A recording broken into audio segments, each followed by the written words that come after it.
뉴스에 나왔죠? 저랑 무슨 대화를 나누고 있었냐면, 이 하와이 음악 왜 나오냐고. 그래서, 저희 대표님이, 청취율 2자릿수 나오면 하와이 보내주기로 했는데 안 보내줘가지고 계속 항의 차원에서. 보내주세요. 저도 따라갈게요.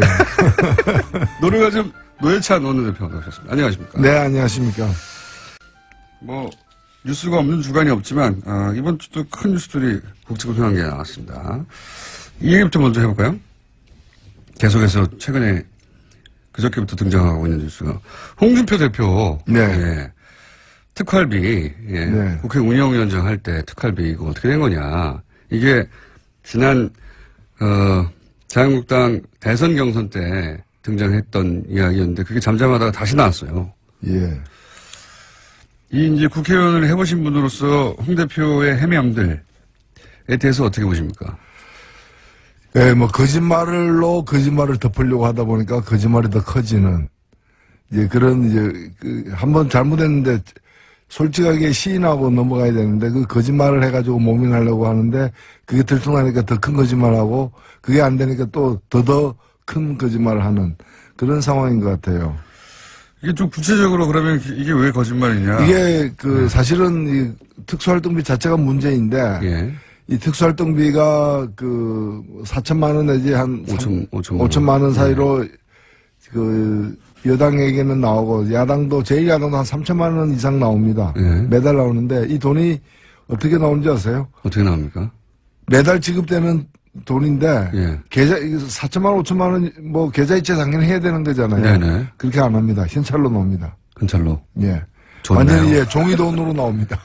그게 5만 원, 예를 들면 5만 원권으로 박스채 거의. 예. 그게 옛날에는 5만 원권도 없었어요. 홍준표 대표가 받았던 시절에는 5만 원권 없던 만 원권 시절이었는데. 엄청난 박스가. 완전히 현찰로 매달 현찰로 나와가지고 그렇게 나오는 이유가 뭔가면은 건네주는 순간부터는 어떻게 쓰여진지 묻지 않고 그렇죠. 따지지 않는다는 그런 돈인 거죠. 네. 근데 그 돈을 주로 이제 여러 가지 다양한 정치 활동에 쓰는데 그것도 문제죠, 사실은. 왜냐하면 개파 관리한다거나 여러 가지 그걸 쓰는데 홍준표 대표는 그 중에 상당 부분을 갖다가 생활비로 썼다는 거거든요.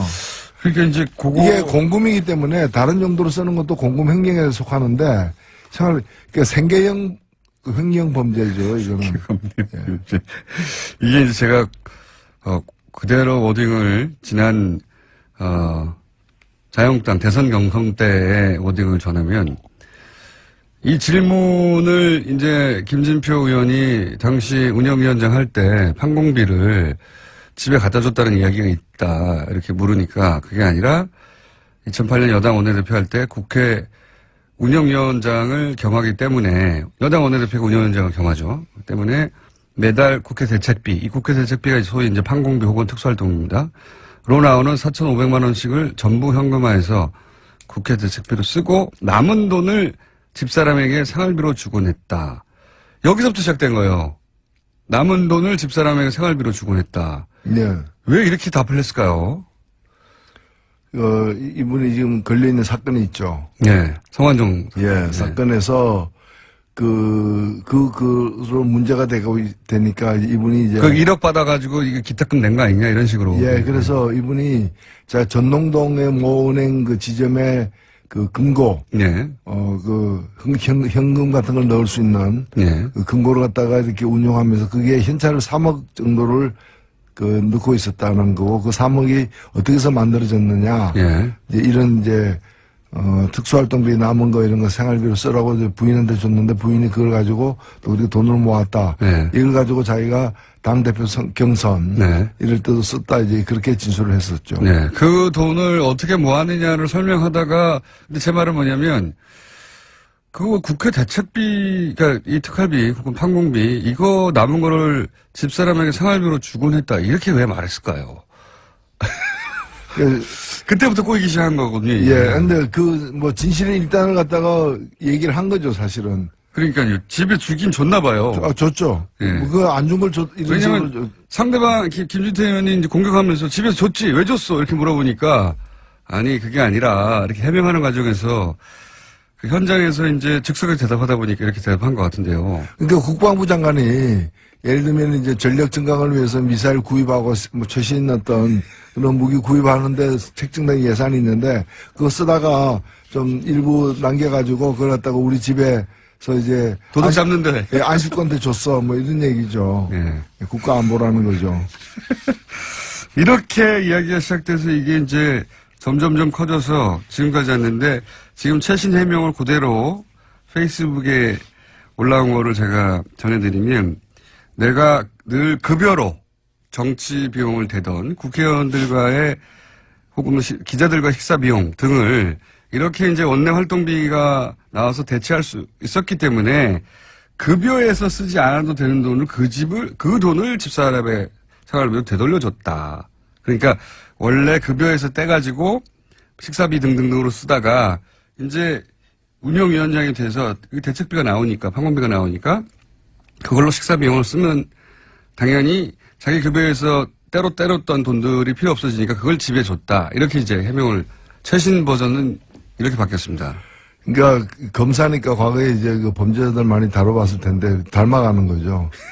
그때 이제 습득한 이제 그런 이제 거짓말하는 방식을 쓰고 있는데 그 말이 안 되는 거고요. 급이라고 얘기하는데 그 제가 볼 때는 이제 여당의 당시 이제 여당의 원내대표였으니까 의원이니까 의원 세비가 나올 것이고 그건 완전 개인이 다 쓰는 것이고요. 그 외에 이제 당 원내대표로서의 어떤 판공비 같은 것들이 나옵니다. 이게 4, 5천 된다는 거죠. 당 활동할 때는 그 돈을 쓰는 것이고요. 그 다음에 이제 나오는 이 돈 가지고는 경조사에 뭐 화환 보내는 거 지역구 관리하는 비용 주로 그 개인을 위해서 거의 다 쓰고 있어요. 또 그렇게 용이하게 쓰라. 왜 현찰로 줬는가 하면은 현찰로 달라고 했기 때문에 제가 알아봤어요. 국회 사무처에다가. 이거 왜 현찰로 주는 이렇게 그 큰 계획을 하니까 돈 받는 사람들이 그렇게 달라고 해서 그 굳어졌다는 거예요. 오래전부터 그렇게. 오래전부터 굳어진 거기 때문에 그럼 돈 그 받는 사람들이 왜 그렇게 달라고 했는가? 어차피 이걸 갖다가 이제 밝히기 힘든 용도에 주로 쓰고 있기 때문에 그냥 이제 자국이 남는 은행에다 이체하면 또 이체한 돈을 또 이체할 수도 있고 하기 때문에 다 자국이 남잖아요. 남지 않는 방법으로 이제 현찰로 달라고 했는 거기 때문에 그래서 쓰다가 보면은 남을 수도 있는데 그러면 이제 자기를 위해서 열심히 일하고 있는 당직자들이라거나 이런 사람들 주면 될 일을 또 그렇게 안 줬다는 거잖아요. 그렇게 보여지는 본인은 부인하고 있습니다. 네. 본인은 부인하고 있고 이 마지막 해명도 저는 약간 논리적으로 좀 말이 안 되는 것 같은 것이 평상시에 급여로 그렇게 식사비를 쓰다가 기자들이나 이런 사람들하고 이 이제 원내대표가 돼서 이 판공비가 나와서 더 이상 그 돈은 내 돈을 안 써도 되고 그 판공비 나온 거로 쓸 수 있게 되어서 이제 이 집에다가 급여에서 따로 떼뒀던 그 돈을 돌려줬다는 거잖아요, 집에. 근데 그거는 그러면 한 번 있었어야죠. 처음에 그렇죠. 판공비 한 번 나올 때. 그다음부터 판공비가 계속 나오는데 따로 떼놓을 필요가 없지 않습니까, 그다음부터는. 그러니까 여하튼 결과적으로 보면 계속 그 집에다가 돈을 줬는데 주곤 했다고 했으니까. 줬다는 걸 갖다가 시인하는 거고 그 돈이 이제 한 번 정도는 이제 그 처음에는 이제 자기 급여로 줬는데 나중에는 이제 급여로 쓰던 어떤 기자들 접대비나 이런 것들을 갖다가 이제 특수활동비로 하게 되면서 남는 돈을 집에다 줬다. 이런 식으로 둘러치고 있는 거죠. 좀 말이 꼬여가지고요. 예. 사실 이 문제를 이게 만약에 검찰이 수사 대상으로 삼으면 이거 크게 문제될 수도 있습니다. 예, 뿐만이 아니고 이분이 이제 변명을 하는 과정에서 그 야당 대표들에게도 줬다, 원내대표들에게도. 그건 뭐 기억에 착오를 그래서 이제 예. 그 원행 원내대표 이런 분들이 이제 발끈해가지고 이거 조사를 제대로 해보자 이렇게 얘기를 하고 있는 거죠. 그건 물러섰어요. 기억의 착오라고. 뭐 기억의 착오가 있을 수도 있죠. 존재 자체가 착오죠, 사실은. 존재해서는 안 되는 분이 존재하니까 생기는 문제인데. 존재해서 착오라기보다는 이제 당 대표로서는 존재하지 않아야 된다고 이제 정치적 주장을 하신 거죠. 인간으로서 그렇게 말하면 안 되는 거 아니겠습니까? 제가 그렇죠. 정치적으로 문제라는 거죠. 생물학적으로 제가 어떻게 신의 뜻인데 거기다가 개입을 하겠습니다. 이거 큰 문제로 될 수도 있다. 예. 평상시라면 큰 문제로 발전할 수도 있는데 지금은 워낙 큰 문제가 많기 때문에 지금 묻혀 있는 거죠. 워낙 큰 문제가 많아서. 그리고 이제 어제 있었던 굉장히 큰 정치권의 주목을 받은 사안 중에 하나가 이제 국민의당 끝장 토론입니다. 네. 바른정당에 대해서는 바른정당은 사실상 분당 수준으로 갈라질 것 같다라고 노르가즘에서 그 일이 있기 한참 전부터 말씀하셨는데 국민의당은 어떻게 전망하십니까? 예, 뭐 날이 춥기 때문에 뭐 밖에 나가기가 쉽지는 않죠. 그렇죠. 예. 게다가 민주당 바른정당은 자유한국당에서 오라고 한 건데 지금은 민주당이 오라고 하는 상황은 아니거든요. 예. 국민의당에서 나간다고. 전혀 아니죠, 사실은. 나간다고 갈 데가 있겠느냐 하는 자신감도 안철수 대표에게 있는 것 같고요. 예. 그렇죠. 그렇습니다. 근데 여기가. 못 나가겠거니. 사실 우리가 이제 이 국민의당이 어떻게 해서 만들어졌느냐. 지난 대선 때문에 만들어진 당이죠, 사실은. 대선 때 이제 당내에서 경선 등의 여러 방법을 통해가지고 대선 후보가 되기 어렵고 또 그런 상황을 감수하기 싫은 분과 그 세력들이 이제 뛰쳐나와서 이제 다른 방식으로 대선에 도전해서 만든 당이기 때문에 사실 5월 9일 지난번 대통령 선거가 끝난 이후로는 이 당의 어떤 존재할 어떤 원동력이 상실된 거예요. 다른 동력을 찾아야 되는 거죠. 예, 근데 그 다른 동력이 이제 다시 한번 대선에 내가 도전하겠다는 건데 이제 이 당은 이제 지난번 대선 때 안철수 대표가 그 대선 후보가 되는데 동의하는 세력들이 일시적으로 모인 거였기 때문에 다음 대선은 그 합의사항이 아니었던 것이죠.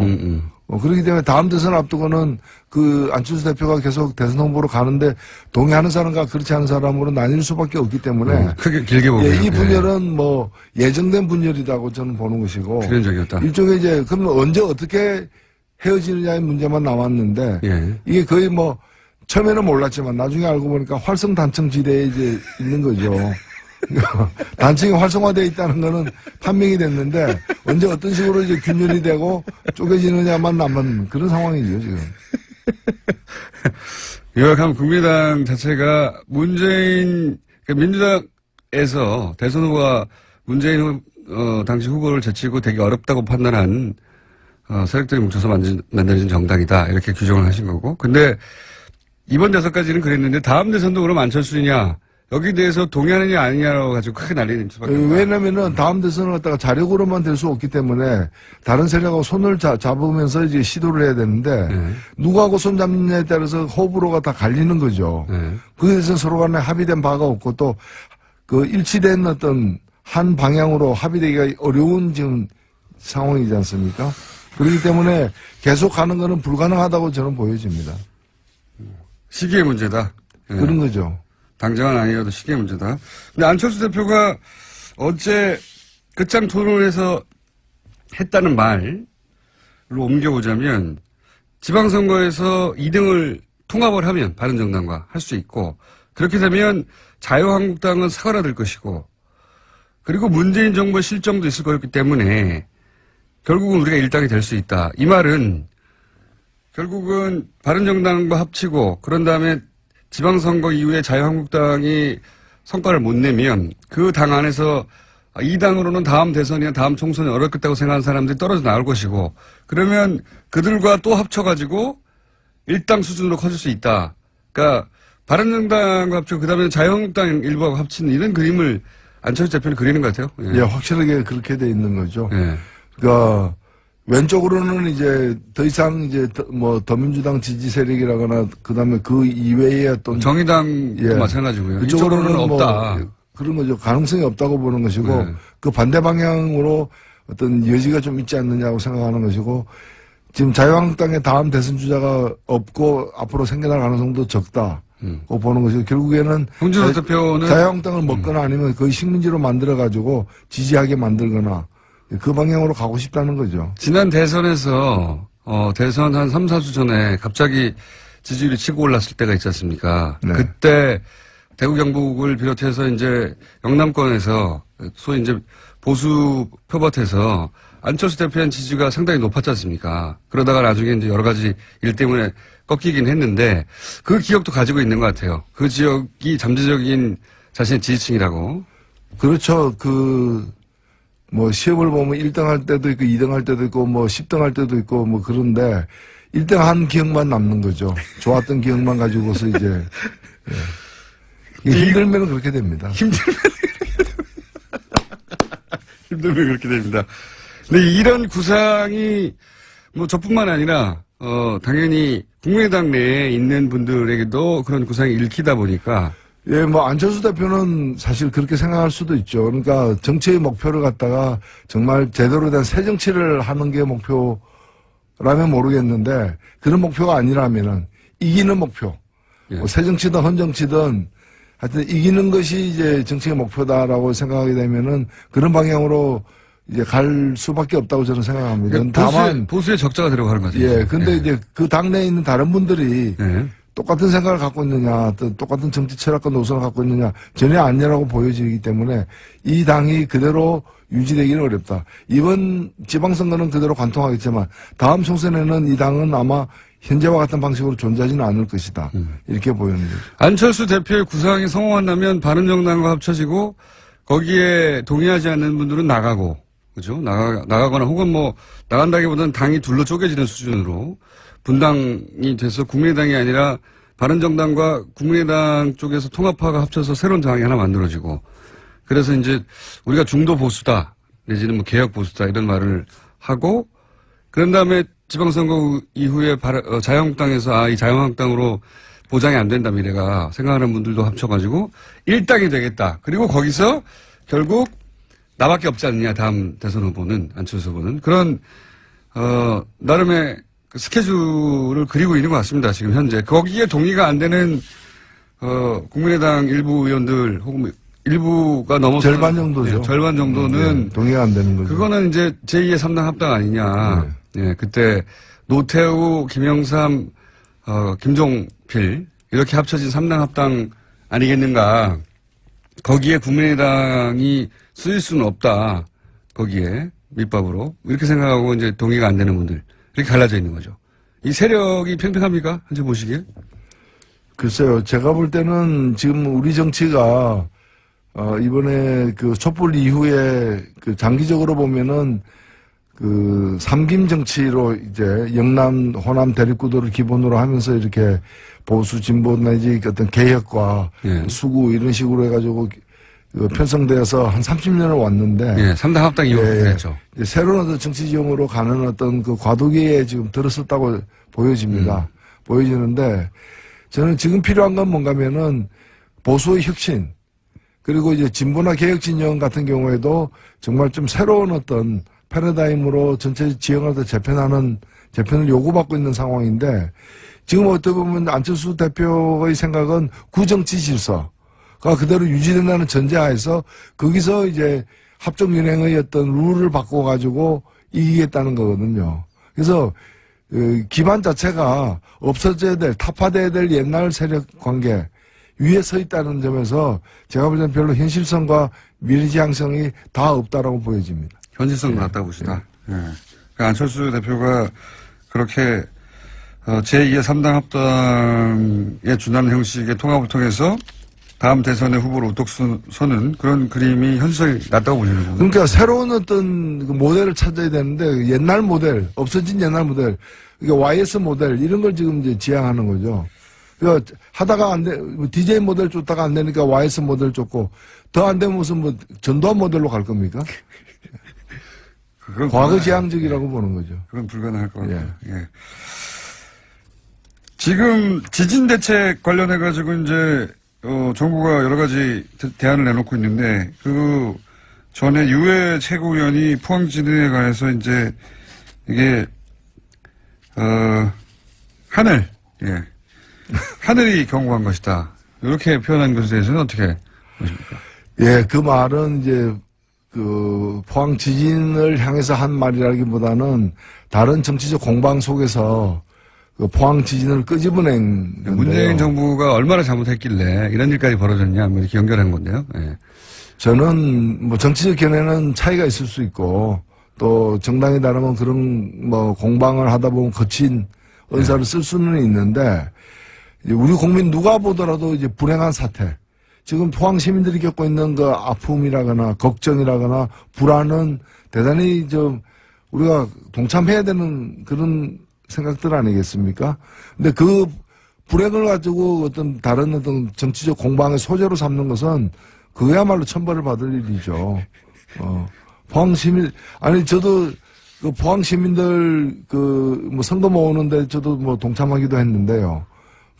포항 지진에 대한 우리가 이제 좀 격려하고 위로하는 차원에서 국민들 성금도 모으고 있는 그런 불행한 사태인데 그걸 가지고 이제 복권을 갖다가 복권 당첨되면은 그 돈 그쪽에 쓰라는 말까지 하는 걸 보면은 정말 포항 시민들 알기를 뭘로 아느냐라는 저는 참 걱정이 되는 겁니다.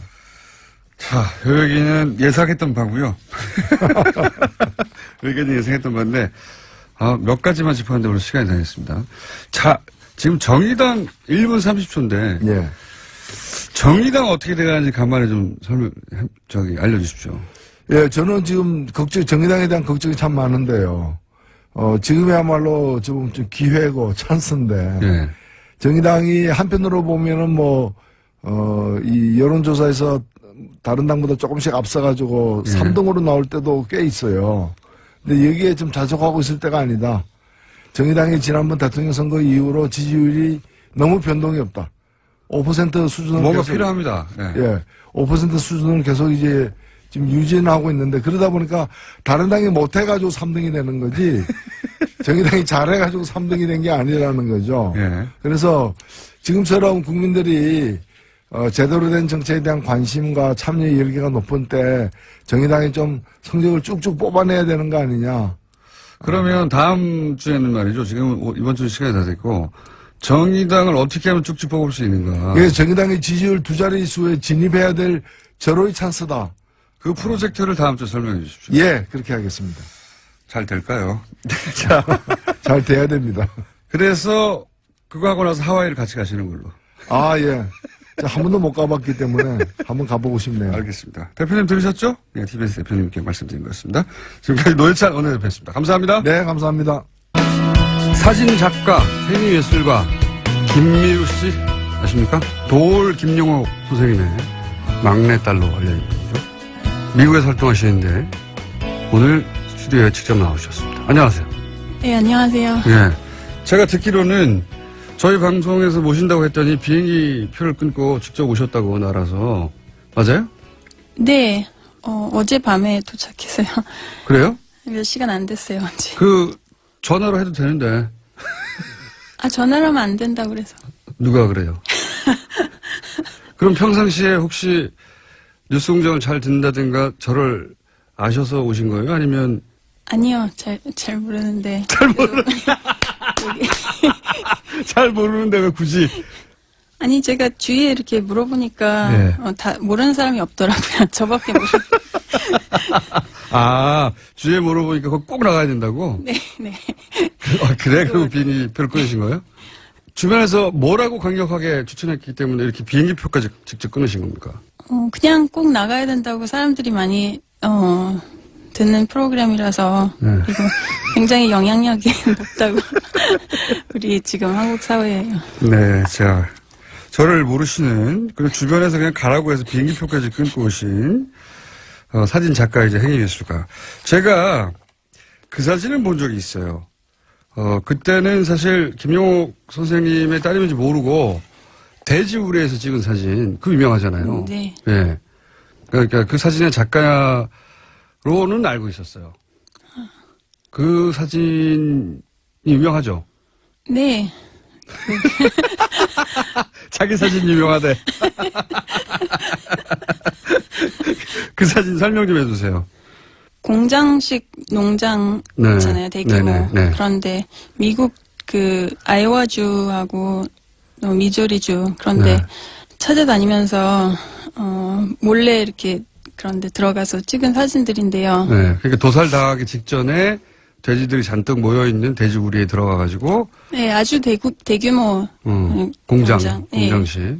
그런 식으로 이제 사육하는 것도 좀 비판적이기도 하고 제가 동물을 굉장히 좋아해서요. 근데 특히 돼지들이 이제 사람이랑 비슷하다고 제일 그래도 보기에도 좀 흡사하고 강아지가 아니라 돼지가 그냥 비주얼하기도 그렇고요. 더 강아지보다 더 똑똑하다고 그리고 인체랑 비슷하고 그렇죠. 구조도. 그래서 돼지를 선택했다. 네.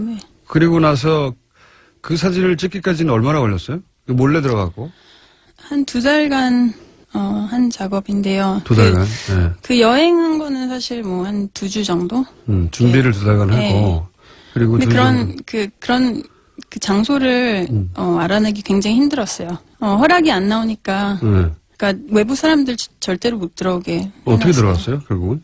그냥 몰래. 몰래 사람도 안 볼 때. 네, 근데 그런 데는 이제 그 총도 가지고 있고 거기 농부들이 이제 그 또 무단 침입하면은 그냥 쏘고 그렇기 때문에 너무 무서웠는데 사실 돼지보다 사람이 더 무서웠어요. 그리고 그게 누드로 찍은 사진이어서 더 유명해졌잖아요.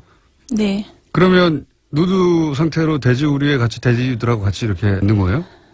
컨셉이 이제 사람이나 돼지나 뭐 별로 다를 게 없는 생명이라는 거라서. 왜 하필 돼지우리에 들어가서, 뭐, 돼지도 생명이고, 인간과 가장 비슷하고, 우리도 동물일 뿐이고, 그런 메시지는 알겠는데, 이런 작업들 자체를 시도하는 이유가 뭐였어요? 돼지우리도 들어가고, 폐공장, 뭐, 폐쇄된 지하철, 하수구, 정신병동, 이런 데 들어가셨다면서요? 왜 그런 공간들을 주로 선택해가지고 들어가서 누드로 사진을 찍어요? 제 생각에 뭐, 제가 워낙 공포증이 많은 사람이라서. 그래요? 어렸을 때부터 뭐, 결벽, 뭐, 그리고 여러 가지 이제, 뭐 어둡고 그런 데 싫어하고, 공포증이 여러 가지가 굉장히 겁이 많았어요. 많았구나. 그래서, 예. 아까 도울 선생님도 그런 말씀 하시더라고요. 이렇게 될 줄 몰랐다고. 어릴 때 굉장히 조심스럽고 소심하고 네. 조용했다고. 네. 우선은 자기 공포를 극복하려는 과정이었어요, 그게? 아니면 자기 공포를 이렇게 표현하려고 한 건가? 작가들은 어떤 의도로 그런 걸 선택하는 거예요? 그냥 본능적으로 그렇게 나온 것 같아요. 본능적으로. 뭐 예술가들이 작품을 설명하라고 그러면 설명 못하죠. 네, 대부분 내 공포를 가장 적나라하게 드러내는 작업을 하고 싶었어요? 그런 게 있었겠죠. 김유루 씨 맞아요? 김유루 씨 옆집에 사는 사람이 나와가지고 대신 얘기하는 것 같은데. 그러면 위생적이지 않은 것들, 뭐 더러운 곳, 어두운 곳, 추운 곳, 뭐 지하 그런 데를 무서워했기 때문에 그런 장소들이 선택된 거예요? 그 도시 시리즈 할 때는 네. 그런 버려진 곳들이 이제 네. 그 어떤 도시의 무의식 세계라고 생각하고 그렇게. 아, 도시의 무의식 도전했어요. 세계. 멋진 단어다. 본인의 무의식에 있는 공포하고 네. 그런 벌어진 것들은 도시의 무의식이다. 그러면 왜 누드입니까?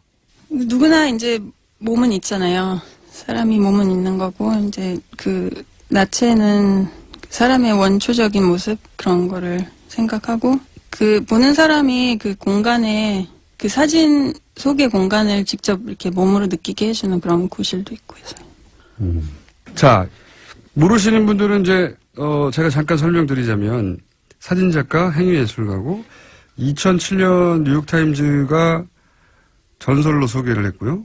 그리고 그 이후 작품들이 여러 군데 전시회를 했었어요. 우리나라에도 전시되어 있네요. 국립현대미술관과 리움에도 이미 들어가 있습니다. 오. 그리고 뉴욕, 마이애미, 이스탄불, 베를린 등등 갤러리에서 전시회 하셨고 현대갤러리에서는 전권 전시도 하셨고 많이 하셨네. 이미 유명하시구나, 이 업계에서는. 그런 분입니다. 도올 김영호 선생님의 따님인 줄 저는 나중에 알았어요. 아버지는 어떤 분입니까? 갑자기 생각이 나서. 딸로서 아버지는 어떤 분이에요? 자식들 많이 사랑해 주시는 아버지. 판에 박힌 답변인데. 그냥 아버지예요. 아버지 단점 뭡니까? 좀 별로 생각 안 해봤는데요. 그래요? 단점이 없는 아버지예요? 아니 뭐 찾으면 있겠죠. 좀 찾아봐 주세요. 끝나기 전에. 자, 미대를 졸업하고 나서 이 작업 시작한 거죠. 누드로 폐공장이나 더러운 곳이나 도시의 무의식이라고 생각하는 곳들. 네. 그렇죠? 이 작업들로 굉장히 유명해 주셨고, 예. 그래서 뉴욕타임즈도 소개되고 굉장히 유명해 주셨는데, 최근에는 사막을 주제로 한 공장이 아니라 작업을 하셨어요? 이거 몇 년간 하신 거예요? 3년 동안 돌아다니면서. 사막을 3년이나 한 거예요? 네. 세계 여러 사막을 돌아다녔어요. 3년 동안. 아프리카 사막뿐만 아니라 인도하고 몽고, 그 고비 사막, 그리고 이제 중동하고 아프리카. 사막이 있다고, 넓은 사막이 있다고 하는 곳은 다 가보셨구나. 네, 특히 유목민들이 이제 낙타에 의존해서 생활하는 유목민이 있는 그런 곳들. 거기는 왜 사막이 선정된 거예요? 제가 낙타를 처음 이제 2011년에 보고 너무 인상이 깊어서. 왜요? 처음에는 이제 생김새에 되게 꽂혀서요, 이렇게. 그리고 이제 좀 제가 리서치를 해보니까 그 낙타가 진화된 과정이 되게 재밌더라고요. 그래서 그 포식동물을 이제 피해서 다 싸우거나 숨어 다니거나 그러지 않고 그냥 피해서 다른 동물들이 살 수 없는 그런 제일 살기 힘든 곳을 가면서 그렇게 낙타가 그렇게 진화가 됐대요. 그래서 이제 평화의 상징으로 생각하면서. 본인한테는 그게 평화의 상징으로 여겨졌다? 네. 특이한 관점이네요. 사막이 아니라 낙타에 꽂혔구나, 처음에는. 네. 동물에 주로 꽂히시는구나. 네. 동물에 꽂히는 이유는 동물이 사람도 동물이라고 생각해서 아니면 동물이 가깝게 느껴져요?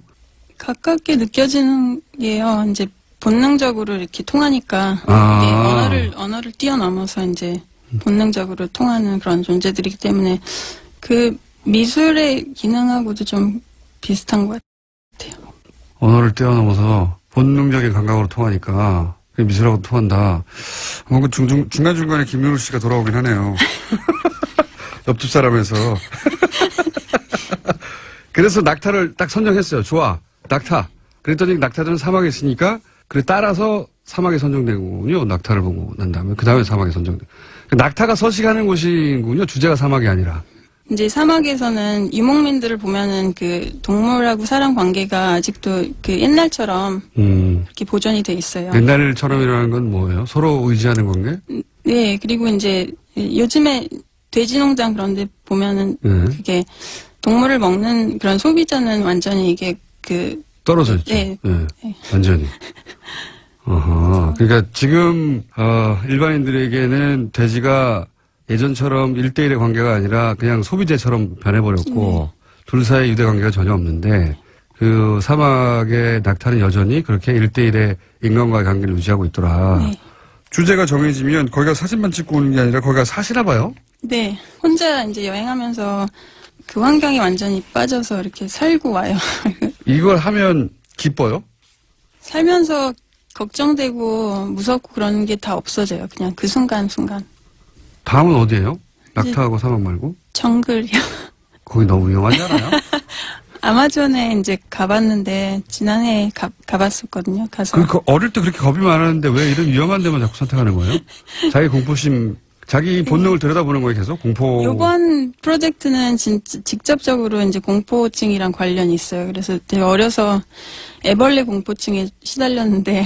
그냥 벌레? 애벌레. 번데기 같은 거? 네, 특히 애벌레. 그 중에서 특히 애벌레? 네. 그래서 이제 식용 애벌레를 찾아서 정글 속으로 들어갔어요. 굳이 그걸 먹어보려고? 다시? 네, 먹어봤어요. 안 토했어요? 아니요. 맛있던데요.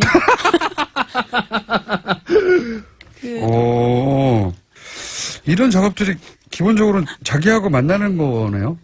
나는 왜 이걸 무서워할까? 네. 그런 거네요?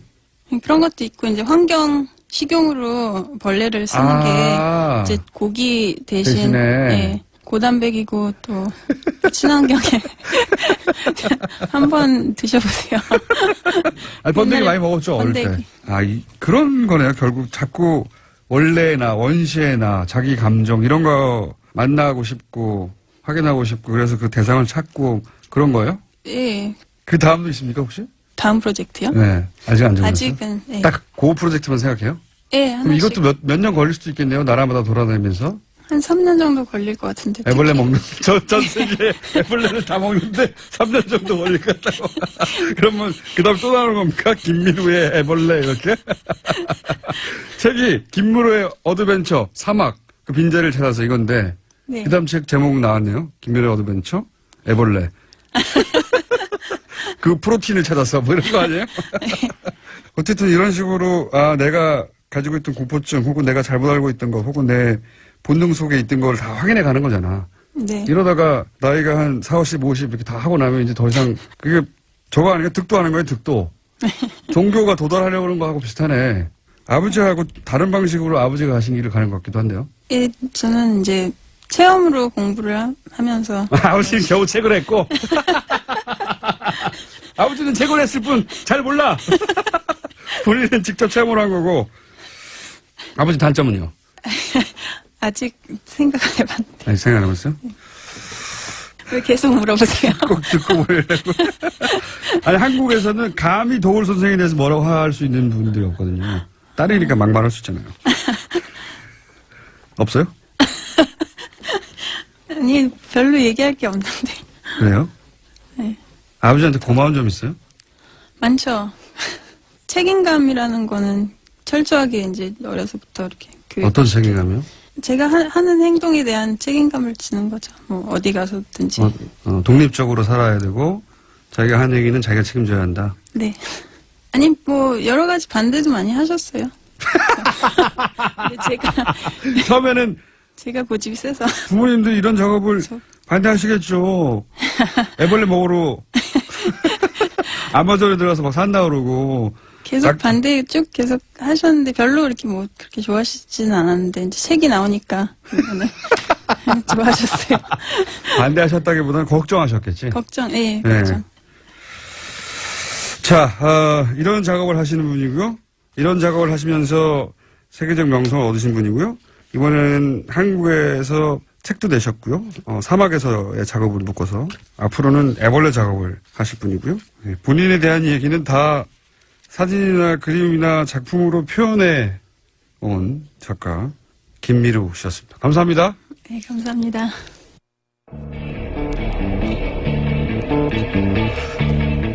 오늘 여기까지입니다. 내일 다시 뵙겠습니다. 안녕.